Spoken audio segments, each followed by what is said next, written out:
Hello guys, আমি বুলবুলি তোমাদের সামনে নতুন একটা ব্লগ ভিডিও নিয়ে আসলাম। সকাল সকাল স্টেশনে রেডি হয়ে চলে আসছি।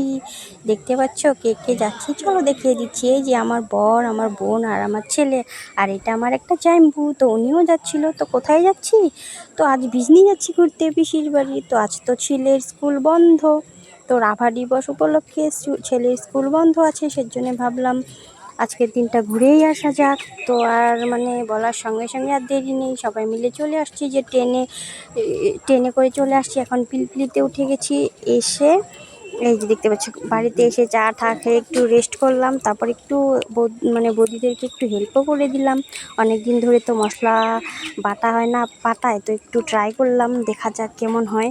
তো একটা এক্সারসাইজ হয়ে যাবে। আর এই যে দেখতে পাচ্ছ আমাদের এটা ভাগ্নি হয়, কুকিং করছে। তো ওকে একটু উঠিয়ে নিলাম। তো রান্নাবান্না কমপ্লিট, এখন তো খেতে হবে নাকি। তো সবাই খেতে বসে গেছে, তো আমিও বসে গেছি, আমাকে দিয়ে দিয়েছে। এই যে দেখতে পাচ্ছ আমি বসেছি, এখন আমি এখানে খাওয়া স্টার্ট করব। তো অনেক কিছুই রান্না করেছিল আজকে। আমার এই ভাগ্নিটাকে যে দেখালাম, ওই রান্না করেছিল। তো এখানে ছিল কমলি শাক, এখানে পুঁই ডুগা দিয়ে সর্ষে দিয়ে করেছিল। এই যে দেখতে পাচ্ছ পুঁই ডুগা দিয়ে সর্ষে, আলু, বেগুন দিয়ে করেছে। আর এখানে ডিম দিয়ে আলু ভাজা, তারপরে হচ্ছে গুঁড়া মাছের মশলা দিয়ে করেছে, ডাল করেছে, আর করেছিল এটা হলো কী মাছ, ও হ্যাঁ মনে পড়েছে, চিতল মাছের আলু দিয়ে ঝোল করেছিল। এই যে দেখতে পাচ্ছ সব সাজিয়ে আমাকে দিয়ে দিয়েছে। এবার আমি ভালো করে খেয়ে নিই। ভিডিওটা ভালো লাগলে লাইক, কমেন্ট, শেয়ার আর সাবস্ক্রাইব করতে ভুলবেন না।